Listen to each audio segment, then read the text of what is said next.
Alrighty, well, good afternoon and welcome everybody. Thank you for joining us today in our celebration of Women's History Month. Today it is my pleasure to introduce our speaker, Dr. Patricia Chappine, who is going to be examining the critical role the women of New Jersey played as they stepped into the newly formed military branches in World War II and entered the labor force in areas never before open to them. So we're really excited to have you, Dr. Chappine, to speak with us today. Before we jump into the presentation, I have a few housekeeping items to go over. Just for your information, Dr. Shapeen is an adjunct professor at Stockton University, where she teaches courses in the Holocaust and Genocide Studies and the Historical Studies programs. She is also working as the Rudnick Fellow for the Alliance Heritage Center of Stockton University. She earned a BA in sociology and an MA in Holocaust and Genocide Studies from Stockton University, as well as an MA and PhD in history and culture from University. Her research interests include Holocaust and Genocide Studies, women's history, New Jersey history, particularly women during World War II, which we'll learn more about today, and digital humanities. So we're really excited, Dr. Shapeen, for your talk today. We will be taking your questions at the end of her presentation, but if you have any questions, please feel free to submit them at any time using the Q&A or the chat feature in the Zoom dashboard. There will be a survey available at the end of the webinar, so if you have time, we ask that you please complete the survey. We really and truly appreciate all and any feedback that you can give us. And this talk is going to be based off of her book, New Jersey Women in World War II. So if you want some more information, if this has piqued your interest, then I highly encourage you to check out that book. We do have some copies here at the library that that you can look at, as well as you can look at your local public library to see if they have any available. And then one last thing I want to go over is just a brief overview of the Zoom dashboard. This is what your dashboard should look like if you're using a PC or a Mac. If you're using a mobile device, the dashboard may look a little bit different, but all the features will still be there. In the bottom left-hand corner, you can check your audio settings. So if you're using an external listening device, like a headset or earbuds, you can check to make sure it's connected properly there. At any point during the presentation, if you have any issues, there is a raise hand button here in the middle. You can click on that and that'll alert me. I will send you a message in Zoom and hopefully be able to resolve any problems that you are having. And then, as I mentioned, if you do have questions, you can use the Q&A or the chat buttons. Either one will get in touch with us and we'll be happy to address them for you. So that is everything that I have for you. So it's my distinct pleasure now to turn it over to Dr. Shapeen. Thank you so much, Andrew. Let me start off by sharing my screen. And so hopefully you can see that. Okay.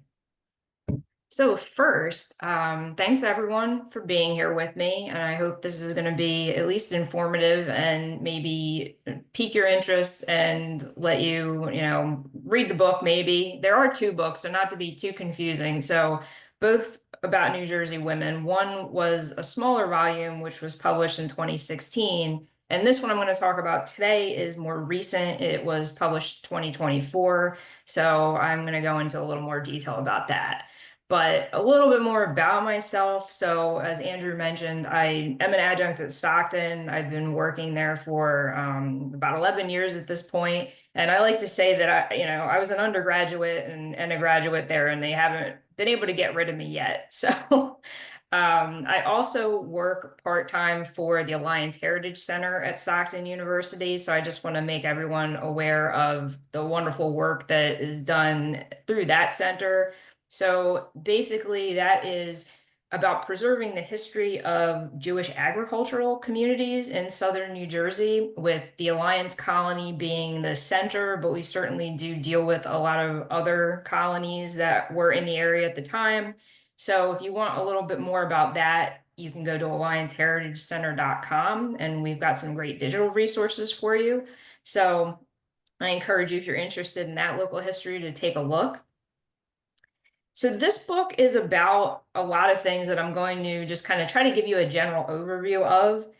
It focuses on basically what were women in New Jersey doing during World War II, some on the home front and some actually abroad and in many places throughout the country. So with that, there were women obviously in branches of the military. So each branch of the military had women involved at a certain point. We're going to be talking about things like the Navy Waves, the Women's Army Auxiliary Corps, and then later the Women's Army Corps, the women pilots who were the WASPs, who actually were civilians and not considered part of the armed forces at that point. Not until the 70s, actually, were they considered to be part of the military. So we're going to talk about a lot of things like volunteers. There were women that volunteered for the USO and the Red Cross and the American Women's Voluntary Services. We're going to talk about the Army and Navy nurses and, of course, the Rosie the Riveters. So this presentation is going to be, like I said, an overview, and it's also going to focus on the oral histories. So for this research, in many ways, I wanted to find the voices of these women and not only what they did, but how they thought about their service during that time. And even as they're looking back, because many of the oral histories were actually within the past couple decades that they were taken. So how they viewed things looking back in hindsight, what was the impact of their service and the challenges that they faced and the many difficulties of just being in New Jersey in, a situation where there was rationing and there were, dim out orders all along the coastline. So it was really interesting to me to try to mine for what these experiences were and what these women were actually feeling about their service. One of the great repositories is the Library of Congress, and they have hundreds and hundreds of oral histories, and not just New Jersey women, but they have oral histories from all over the country. So that was a really incredible resource for me. And you can go on to the Library of Congress, to the Veterans History Project, and search for basically whatever you want to discover. Do you want to talk about maybe just the Navy waves if you're just interested in them, or maybe just women who were from New Jersey, who listed New Jersey as their home state. So it really a great resource. Can't say enough good things about that. So before I get in the first slide, I usually open up with talking about why I really started talking about World War II or researching World War II. And it was, so my grandparents were of that generation. They were World War II generation, and my grandfather was in the Army. My grandmother never talked about much, and neither did my grandfather actually, but I can remember when I was young that my grandfather had, and we lived together, so it was a duplex, if you can imagine that my father never really left, his parents. They always lived together until they passed away. So I had a very kind of close relationship with my grandparents. And my grandfather, while he didn't talk about the war, he had this little shoebox full of memorabilia. He had money from wherever he was in Europe, and he had patches, and he still had his army hat and medals and things like that. So, naturally he would always say when he left, don't play with that stuff. It's fragile. And as soon as he left, naturally that's all I wanted to do was get in there and not really understanding what these things were. But later on, I did get very interested in history, and I kind of regretted not being able to have those conversations with either of my grandparents. So I think that became important for me to make sure that these stories are told and that they're out there in the public, in a public sense. So of course, the Army, the US military loves their acronyms. So during this time, as just a kind of precursor, and not that this was the first time that women were involved in a war, at least in the military in an official sense. One of the main things that I like to talk about is that during World War I, there were actually about 10,000 women who were called either female yeomen or yeomanettes, and they were actually officially part of the Navy at that point.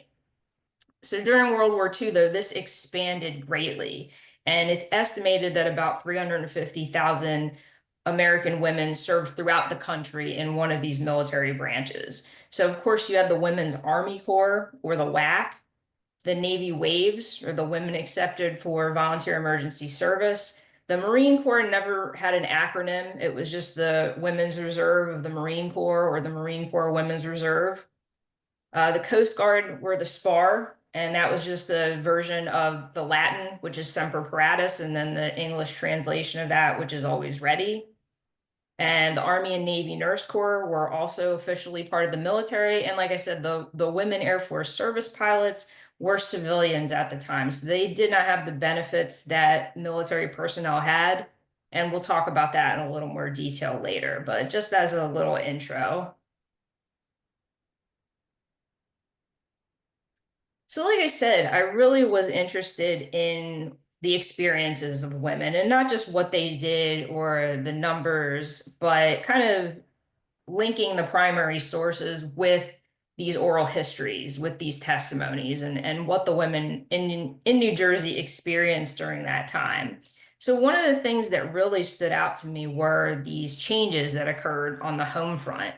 And while many people are usually aware that there were air raids, which, blackouts happened and they would completely turn everything off. And that was just an exercise in case there was a real emergency. However, in New Jersey and other places that had shorelines, especially along the Atlantic, they were in dim out restrictions. So the idea, and now New Jersey has about 130 miles of shoreline. So it's a very expansive shoreline.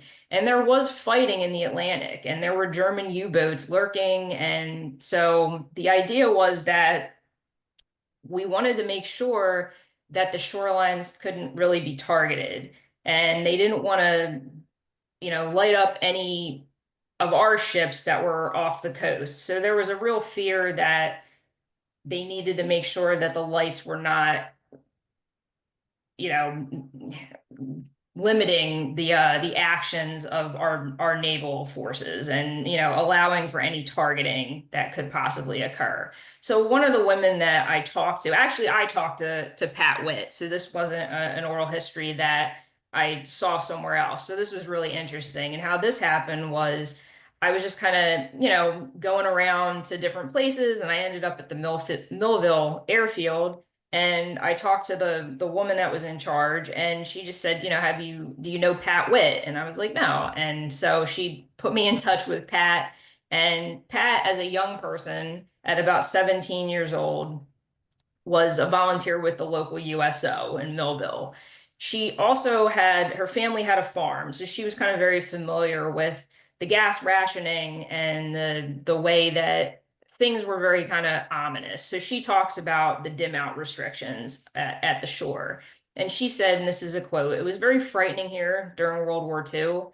We were in blackout time, and all the headlights of the cars were painted black halfway down. The streetlights were capped and low, and we had blackout curtains up at the window." And she told me in her interview years ago at this point that she had just recently found her blackout curtains and donated them to the Airfield Museum. So that was kind of interesting.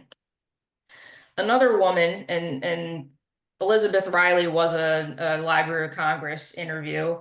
She said the terrible war went on, and now I was a high school senior, and our prom was to be held in the gym with the blackout shades drawn so light would not warn the enemy.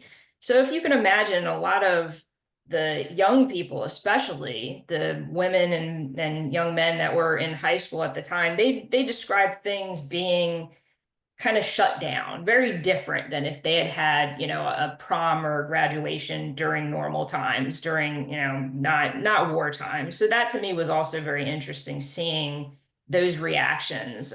Similar when they were asked about Pearl Harbor, and many of them, they remember exactly where they were and the reaction that when the news came through to them about that. So just kind of hearing that's very, very interesting to me. A couple other things. So Jean Conferot, who was from Middlesex at the time, and these were both from the Rutgers. So Rutgers was actually another great repository that I used. They have interviews that are transcribed. So you could actually just read through them if maybe you're more inclined and you like reading a little better than listening to them. But that's where these came from. So she said, "I remember everything went out in an air raid. All the street lights went out. Everything was pitch black. And you better put out your lights. You should have had dark shades over your windows already anyway, but you better put out the lights in your house." Oh, and a lot of women talk about having the air raid wardens. So they were volunteers, civil defense volunteers. And, when there were blackout drills, they would come around and tell you, your lights aren't extinguished, or I can see the light from the street. And they could fine you. Usually they didn't. But I mean, that was kind of another volunteer aspect that men and women were involved with. And this is interesting too. So speaking of monumental life events that were very different because of wartime, Mary Lou Norton Bush talks about actually, trying to get married during this time. So I found this quote really interesting. The whole world became upside down. You couldn't get any goods. They stopped manufacturing consumer goods. It all went to the war effort. And I mean, you couldn't even get clothes. When Bill and I got married, we couldn't get any stuff for the house, sheets, towels. Everybody gave us things from their house when we got married. And that also kind of gives you the idea about community. And that was very important. And that was one of the themes that really came out in researching this, was that there was a sense of community and of helping each other during these times. So one of the very first groups that was sanctioned as military. First, they were the Women's Army Auxiliary Corps. So very briefly, when Congresswoman Edith Norris Rogers introduced this bill to create the WAC, there was a lot of fighting. There was a lot of dissent in Congress about this, about including women into the active military. So the compromise was that they were going to be first an auxiliary corps. This did not last long. So, and this is a great picture. I love this. So this is actually a picture from Fort Hancock, New Jersey. And the National Park Service, the Gateway Museum, has a great resource of pictures about the WACs that were actually, up stationed in that area. So really, really cool digital images. But so originally, 1941, they're realizing that they need help, that the men are leaving, and that there are a lot of things going on, a lot of military positions in the Army that are going to need to be staffed here. So the idea was that to free men for combat, they were going to allow these women into these positions. However, by 1943, they realized that the necessity was there, that the women who were already in these jobs performing these positions, and they were a lot of different positions. I mean, it was administrative, clerical, but they were also doing things like driving trucks. They were repairing vehicles. The women in the Army Corps were parachute riggers. So were the Navy women. So they were doing very technical jobs successfully. So by 1943, that auxiliary status is finally dropped. And I love this picture. Again, this is from Fort Hancock, but in celebration of no longer being an auxiliary, of officially being part of the military, these women are painting out the extra A. So one of the women says about, why did you decide to do this? Why did you decide to join the Army? She said, I said, well, that looks interesting. That's just what I want to do. So secretly, I always kept looking in the paper, looking for where I'd like to go in the service. And I didn't want to tell my family I was even interested. And that's something I found in a lot of the oral histories as well, as there was, some families were very supportive.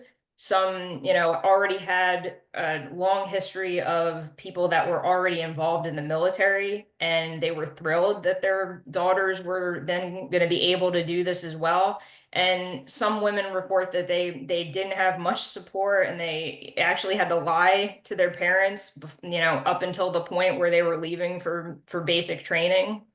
So very interesting, different reactions as well. And then after the success of the Auxiliary Corps, by 1942, the Navy Waves also realized that they needed women to staff these different places. So locally, Waves worked at places like Lakehurst. They were in Wildwood and Cape May. And one of the women who talks about, why she finally decided to join the Navy Waves, she said, just my entire family went to work, And I viewed it as my house is on fire. I have to help put out the fire. So, like I said, the Waves, they did basic training in the Bronx, and well, Hunter College at that point was in the Bronx, so it's now Lerman College. So it's a little name change occurred in the meantime, but they did their 6 weeks of basic training in Hunter College, and then they would be dispersed. So they would either go to a specialty school where they would learn a different occupation, or they would be sent to their first duty location. So there were many, many different specialties. The air station in Lakehurst, they actually had an entire school that was for parachute riggers. So that was very kind of local. And they would learn these intricate details about what it was like to pack parachutes and inspect them and repair them and just make sure that they were okay just in case one of the pilots needed to do an emergency landing. So, I mean, that in itself, just very, very impressive work and very technical. They could do other things. I mean, there is such a long list of different things that the Navy Waves did. They were cryptologists, so they were actually involved with code breaking. There's a great book about that called Code Girls by Liza Muncy. So if you haven't read that, that's a good one. But they were also doing things like they were working on, the first computers that you would need. They were, actually working on these huge machines. They were working in control towers, directing air traffic. They were, photographers. They were pharmacists mates in the hospital corps. So these waves really, the number of occupations that they could have was very, very impressive. And we could probably spend an entire lecture just talking about the different things that the waves did. And so really briefly, I just want to talk about the more of a local connection. So Joy Bright Hancock was actually from Wildwood, so very local, and she was the third director of the Navy Waves. So if you go to Wildwood, their historical society actually has a lot of information about Joy Bright Hancock. And so during World War II, about 86,000 women joined the Waves, and it's estimated that they were in about 900 duty locations. But Joy Wright Hancock said about them, there was no draft or conscription involved, but the women came forward eagerly and proudly to contribute their talents and skills. Their capacity to learn and to perform tasks in fields of work heretofore unknown to them brought high praise even from those men who had not been able to recognize their potential worth. And this is just a little advertisement about specifically parachute riggers. And like I said before, the Naval Air Station Lakehurst was the area that women would go to train to be parachute riggers. And another piece of local history is that now there's a little bit of dissension about who actually was the first. So some sources say it was Kathleen Scott Robertson Culp, and some people credit Mary L. Redfern. But regardless, it's usually agreed upon that the first jump for a person for a wave that was actually a parachute rigger, they didn't need to. So while the male parachute riggers were required to at least perform a jump, the women didn't have to. But in 1944 in August, there was a successful jump performed by a Navy wave in Lakehurst. And after that, they were then allowed to pick whether or not they wanted to do that. So just an example of kind of pushing that envelope of seeing how much they could accomplish and how much they could really get away with, even though they were barred from many things at that point, even though there were opportunities opening up for them. And this is just another picture of what it was like to actually kind of deal with those parachutes and make sure that they were packed in a way that they would open. And interestingly enough, as I was reading that the Navy officials believed that women would be naturals at this because there was this idea that, of course, they obviously knew how to sew, right? Because they were women. And then it turns out that most of the recruits, about 95%, actually didn't know how to use sewing machines. So that really wasn't a very accurate stereotype at that point. Another specialty and another thing that was available in Lakehurst, New Jersey was weather analysis, or sometimes just called aerographers' mates. So women in this capacity actually learned how to predict weather patterns, which was very useful for Navy ships. So in an interview, one woman who did this described, she said, we had our classes, then we did our observations up on the roof where you let the balloons go and then you track them by whatever you call those instruments you couldn't remember at the time to see how fast they went up and how far they moved at different levels. So again, a very technical job that women are collecting data and they're using this data to then give to Navy personnel. And that was very useful during that time. So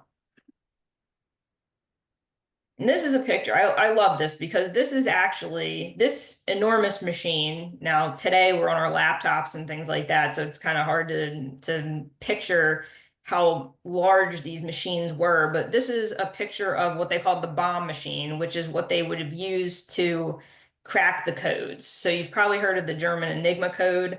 The women who were involved in naval intelligence worked on these machines, and they were basically trying every day the codes changed, so they were trying to crack the codes and figure out, the movements and what was going on with the Germans. And some worked on the Japanese codes. So, and it was all very, very secretive.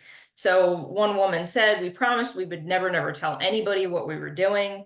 And the US Navy was inviting them to embark on a field called cryptanalysis, a word as it was soon made clear to them they were never to utter outside the confines of the gatherings. And that again was Liza Mundy. So really great book, Code Girls, if you're interested.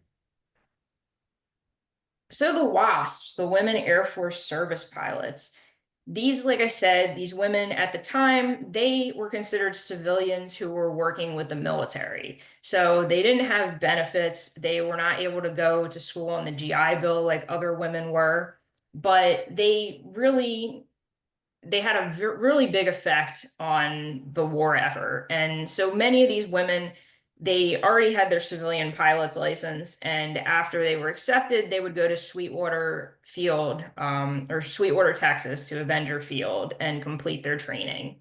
So a local woman, B. Falk Haydu, who was from Monmouth, New Jersey, she actually wrote a book, her memoir, where she collected letters that she had written home to her parents and to her brother Floyd, who was also deployed. So that's a really interesting book. If you want to just, Google her name, it'll probably pop up. But so she talks about in those days, everybody was patriotic, even citizens who weren't serving in some military manner. It was just we were so afraid that we were going to lose that war. There was a huge spirit of cooperation. And if you're interested in looking a little more into the WASPs on your own, if you go to the Texas Women's University Women Air Force Service Pilot Archive, there are so many digital pictures. There are interviews. So it's really probably the best resource we have, and much of it's digitized, so you can actually go and kind of browse around on your own. They were great in researching and helping me with this book. So over 25,000 women actually applied. They didn't even need to launch any recruitment efforts. So through word of mouth and through letters that were sent to women who were known to have achieved a pilot's license, they had about 25,000 women that applied for entry. And it was such a highly selective process that there were only about a little over 1,800 were chosen to attend this training at Sweetwater, Texas. And then only a little over 1,000 actually completed this training.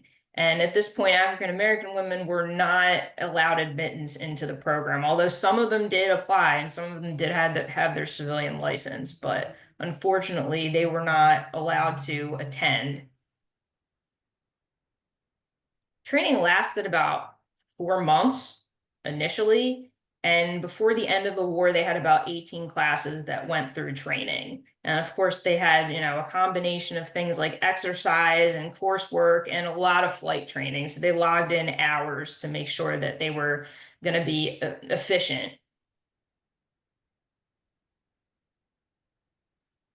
And so mostly what these women did were they were ferrying planes. So from the point of manufacture to various places along the shorelines where they would then depart for overseas, the women flew these from the manufacturing point to where they were going to then be taken overseas. So about 80% of these ferrying missions were completed by women during this time.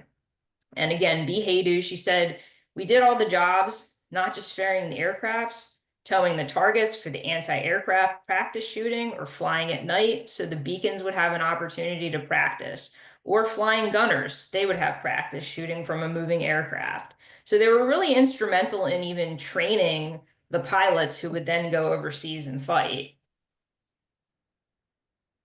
And Jackie Cochran, who was the director at the time and also very famous in her own right, she said the accident rate among these women pilots was very low. Many of these pilots have hundreds of hours of experience in the air, and no one goes to a using agency with less than 200 hours airtime, which includes two motor experience, night flying, and instrument flying. So they were disbanded shortly after their service was deemed, they didn't really need to ferry any more planes over and the war was winding down. So all in all, about 38 WASPs did die during World War II, 11 during training, and 27 during missions. They did face difficulties finding work afterwards, and in a letter in Behadu's book, and like I said, you can, if you just search her name or letters home, you could find that on Amazon. She said, I want to find one little spot in this whole world just for me. It can't be any old thing since I'm not in love. Can't fall back on the quote duties of a woman. Still, another thing that scares me is this restlessness, this lack of homesickness that dutifully belongs to all nice young girls. So you can kind of see that she realizes that she does not fit in with that stereotype of, just kind of going home, your wartime service is done.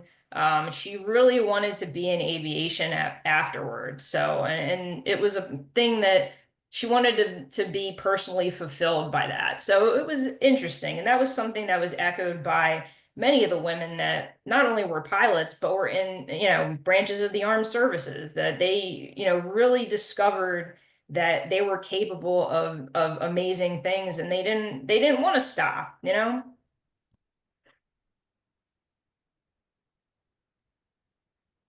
And so this is interesting. So not until 1977 were the WASPs officially recognized as part of the military. And in 2009, so just think about how long that was after, World War II ended. By 2009, President Obama finally awarded the WASP as a group the Congressional Gold Medal.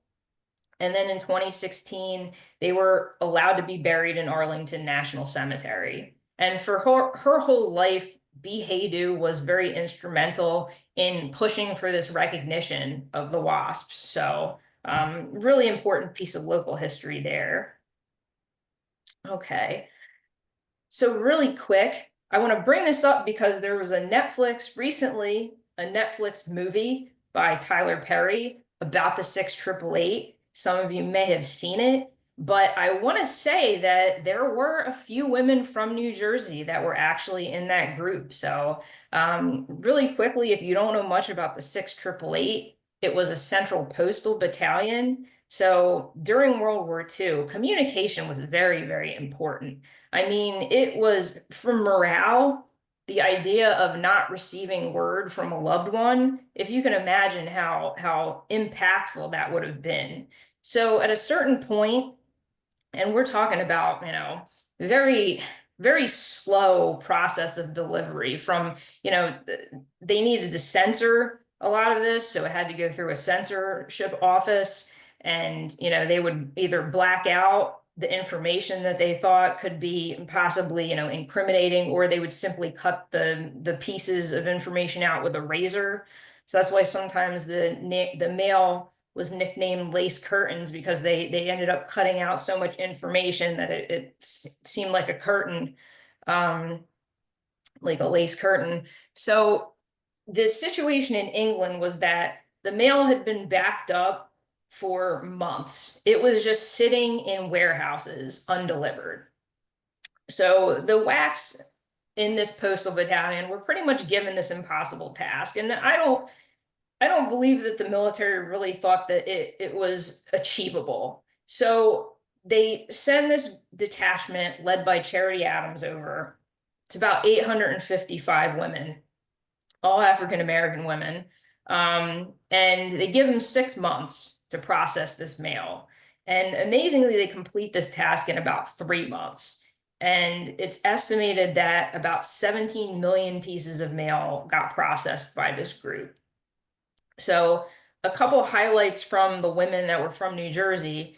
So Sergeant Hilda Griggs was from Clementon, and she just describes the mail as it looked like it was stacked up a mile high. And these warehouses were dimly lit. They didn't want anybody to be able to target them, so there were, blackout curtains, and there was little light, so they're in very dimly lit conditions. It was cold. I mean, it wasn't very insulated or heated, and there were rats and things like that. So not a very good working condition either.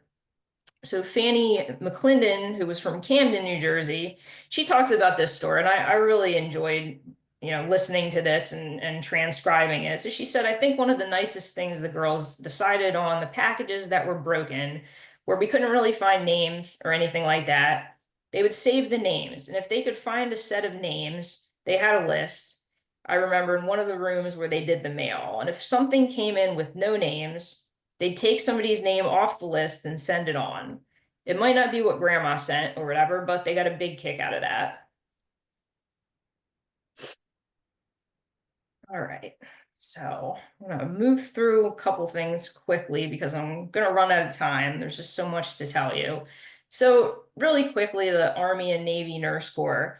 So there were many different things that an Army or Navy nurse could be involved with. So when you're serving in the military as a nurse, you could have been in a home front hospital, for instance. You could have been a flight nurse who would have been in charge of actually transporting a severely wounded soldier to somewhere where they could get care. You could be with an Army evacuation hospital, and these women would be a couple miles behind the front lines, and they were usually in a unit of their own. And they would respond to casualties and things or injuries really on the field.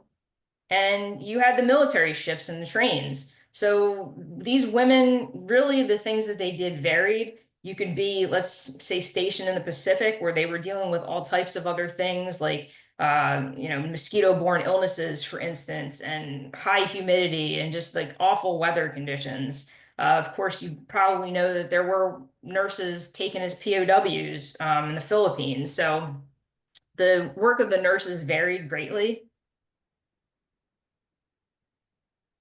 And so this woman, Jessie Watt McIntyre, was originally from Collingswood, New Jersey. She talks about the dangers of even landing in London because, as you know, London was being attacked. So she said, I spent just one night in London, and that was enough, I'll tell you. To hear those things coming and you never know where they're going to land. A couple did land where we were staying and shook the building. And the nurses could have worked even closer to home. So many of them actually ended up in Atlantic City, which was nicknamed Camp Boardwalk at the time.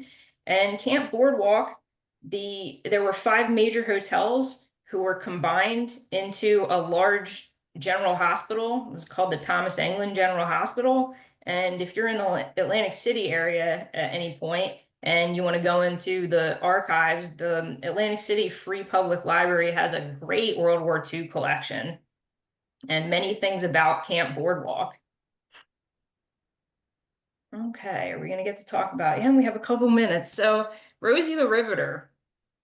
Of course, there were a lot of Rosies that were born in New Jersey and that even worked in New Jersey. Some worked in Philadelphia, but estimated that about 6 million of these women entered the workforce during World War II. Of course, some women were already working, so it wasn't the case that no, women were all working for the first time, but some were able to move from lower paying domestic jobs to higher paying military contract jobs and things like that.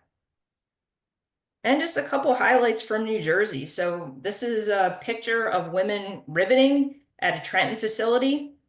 So these women are actually working on a torpedo bomber together. It's a great picture. So this is the Eastern Aircraft, had a division of General Motors, and they of course converted to making things like Wildcat fighters and Avenger three-man torpedo bombers. So that was one thing that took place in New Jersey. Of course, the New York Ship Company in Camden, New Jersey, and that's a picture of a woman actually working there. Okay. So before I end and ask about questions, I just want to point out that there were many different women that actually wanted to continue working or being in the military. So the idea was that with that Rosie the Riveter, right? That women were gonna do their job, they were gonna do their patriotic duty, but that they were gonna return home afterwards, right? There was always this idea in the propaganda that women were going to go back, right? It was just a temporary thing. However, a lot of women didn't want to just go back. They had kind of tasted economic independence. They had realized that they actually were able to do many of these things that they were barred from previously. So it was difficult. So one woman talks about that idea, and she said, at the end of the war, we were treated, now you go back and you be housewives, and that's it. You're all finished now. And that was the attitude. Most of us wanted our degrees. We were all cut off in the middle of our college careers. So we all went back to our respective universities. And we were definitely all career women from this experience and had no intention of just going home and forgetting. So in another thing that happened was that many military people who had expressly come out as they really didn't want women to be involved in the military. Dwight Eisenhower was very, very skeptical and very against it in the beginning, but by the end of the conflict, through his observance of what women accomplished, he completely turned around and actually was one of their biggest proponents and one of the biggest supporters of the idea that the women should actually be a part of the regular military. And he even said that the armed forces need them. So, I mean, that in itself, I feel like is a huge testament to what these women accomplished. But so I think I've talked enough. And I just want to mention if you want to ask me a question or you just want to say hello, please feel free. So my email is just patriciachappine@gmail.com. So I'd love to hear from you. And I guess we'll just stop now and I'll answer some of your questions. Stop that share. I could just put that in the chat too if you want it. All right, that would be great. Yeah. All right, thank you so much, Dr. Chappine. If Well, anybody does have questions, please feel free to send them in the Q&A or the chat, and we'll be happy to address them. Let's see here. Um, let's. I was wondering if women assisted during World War II in general were subject to subpar conditions and treated unfairly, similar to 6 888 who were given a great task with a short time frame. After it was over, did the women receive VA benefits? Thank you. yeah, they actually, so except for the WASPs, which, like I said, they were not considered part of the military, the other women who were in the military could actually receive, like, for instance, they could go to college on the GI Bill, just like the men could, and some of them did. So that was, a benefit. And some of them were able to, and in very small numbers, once Truman finally signed the Integration Act, they were able to continue military service if they chose to. As for the conditions, yeah, I mean, and I didn't really get into this too much except a little bit with the 6 888, but the women, the African American women that were part of, let's say, the Women's Army Corps, they were part of the waves in very small numbers, only about 72 were able to join. They were nurses. They were, USO volunteers, but they, in particular, because segregation was still in existence in this country, definitely faced subpar conditions. They faced a lot of discrimination, and both, any woman in these positions in factories and kind of breaking into factory work. Some of them talk about having pranks pulled on them and things like that. So there's definitely on many different levels challenges that they faced. I hope that answers it a little bit without going into too much detail, but for sure. Um, who was one of the most inspiring women that you uncovered in your research? That's a great question. Wow. Um, I think Joy Bright Hancock, definitely. And not only because she was the one of the leaders of the Waves and a Wildwood woman, but just because she had such foresight when she really was concerned with the public image of the Waves. And, in one of her, I think it was her book actually. So she wrote a book, a biography about her experience, and she talked about making sure that the Waves didn't do anything superfluous. They would always be doing something that was very important because she was always looking at what was the post-war picture going to be like? How could she help them to integrate into the military and help the public and our government realize that, hey, these women are very capable and they're needed and they shouldn't just be used in this emergency. They should be part of the Navy. So I think that to me was very inspiring. Is there any type of memorial or monument to these women in New Jersey? In New Jersey, they there's a Camp Boardwalk kind of a plaque, which isn't necessarily just to women. It's to everybody that was involved in Atlantic City and Camp Boardwalk. There's a lot of great national things that are going on. There's a Rosie the Riveter Association, which is very, very active in the community. So if you search that, they are still kind of collecting stories of Rosies. They have Rosie the Riveter Day. So I think nationally, there are a lot of things going on.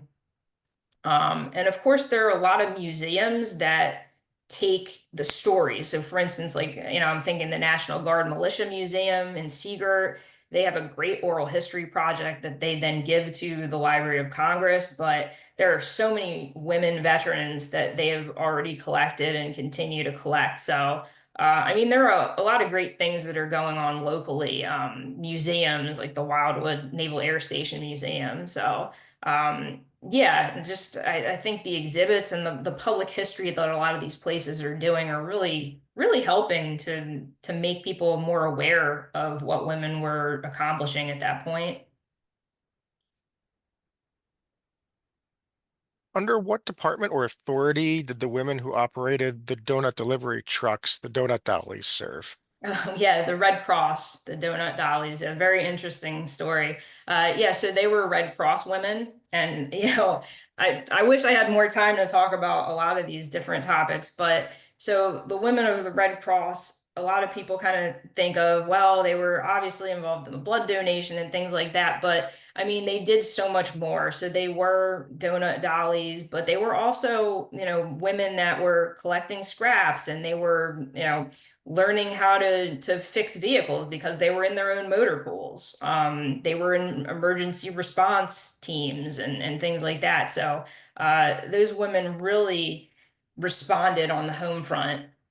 And they were also concerned about morale, which is why they were, giving out coffee and donuts to the troops because they knew that it was important to make sure that, especially with the young, a lot of these men were leaving home for the first time. They were very young, and it was important to make sure that mentally, emotionally, that they were actually, being taken care of. And the USO women too. So they had junior and senior hostesses who were basically not just, companions to dance with, which is I think a lot of what people, see when they think of the USO, but these women were almost kind of emotional counselors to these young men. You know, they would listen to them. They would help them to kind of get through being homesick or, you know, listen to troubles they had with their significant others back home. So it was a very kind of emotionally caring situation too.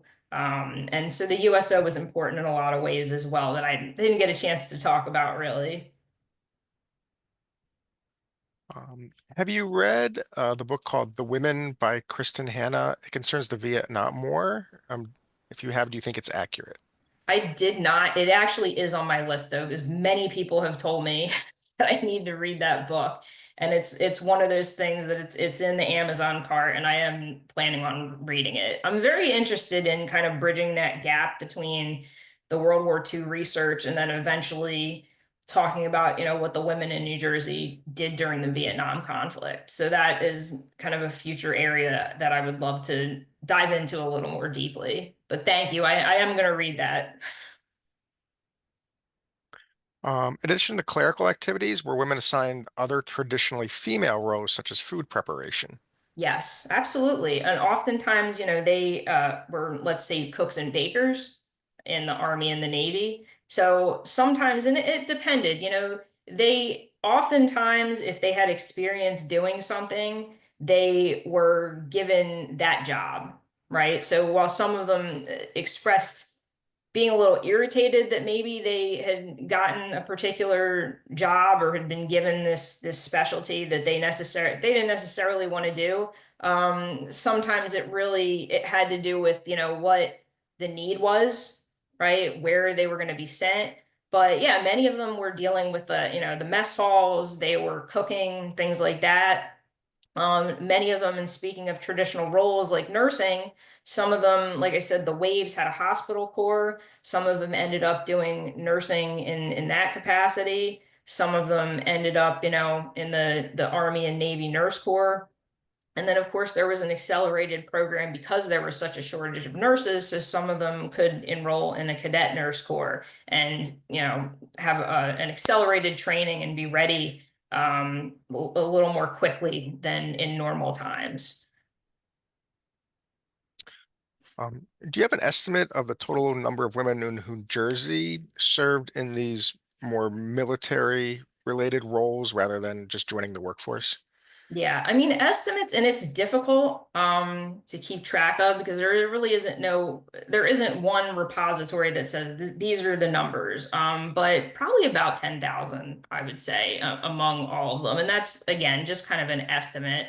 Um it's difficult to fathom, you know, how many women from New Jersey, and then how do you say it's the home state of New Jersey? Did they have to be living in New Jersey at the time? So it's kind of difficult to get a real number.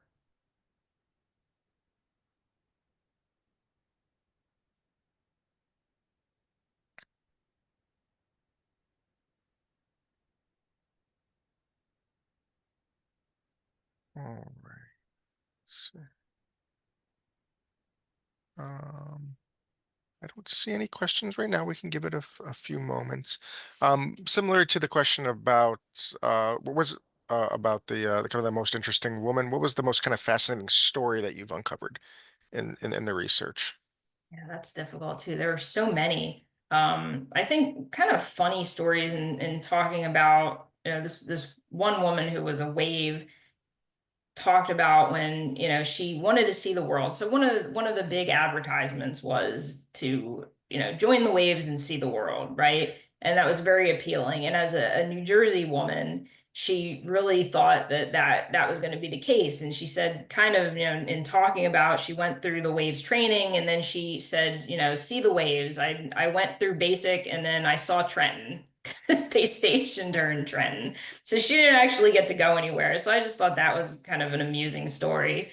But I think B. Falk Haydu, the wasp, who not only did she, you know, experience a lot, and she really was, I think, very progressive in her thinking about wanting to continue to work in aviation. And she actually did end up, she met her husband was a pilot as well. So she actually was able to have a flight school in Monmouth County. So I think that was just impressive to me, and that she never stopped advocating for the recognition of those women pilots. And I think that was just so important for the post-war period and just for women who are pilots today. I think kind of making those connections to these women in World War II and how they really influenced, even if some of them were not able to continue with what they wanted to do in the post-war period, that they did influence the future generations. So, so important, you know.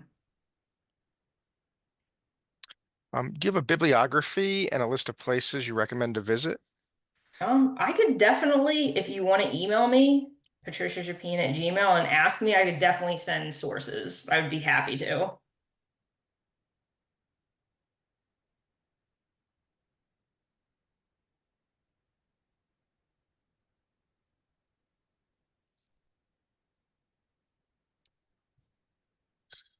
I will see if anything comes in. There's been a lively discussion in the chat about different books that are out there and stories and individuals, so that's fantastic. Um, all right, I'll give it a couple minutes again to see if anything has come in, but anything you want to close with? Um, no, I don't think so. Unless anyone has any other questions. Oh, thank you, Martha, fellow Stockton alum.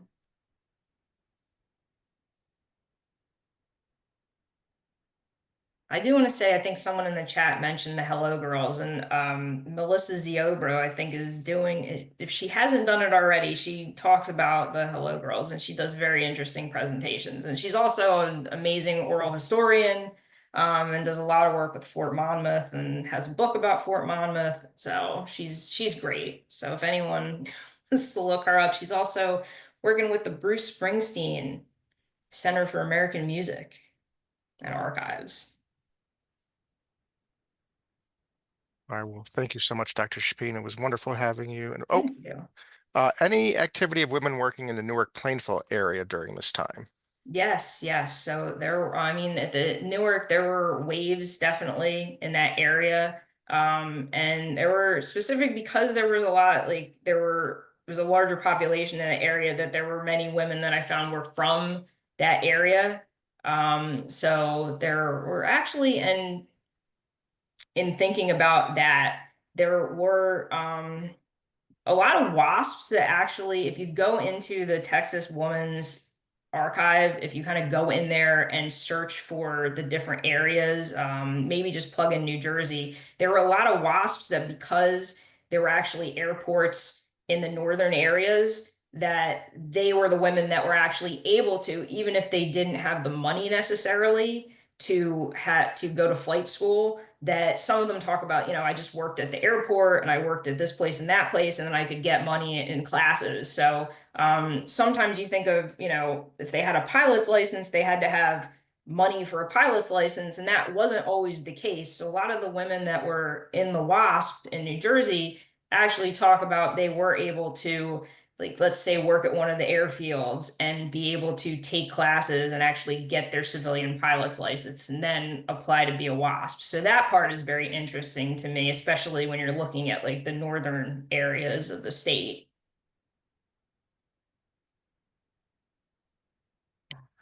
Have you come across Lillian Gilbreth's work with the military using women in World War II? It was just a few lines that I saw. It's not ringing a bell, but perhaps.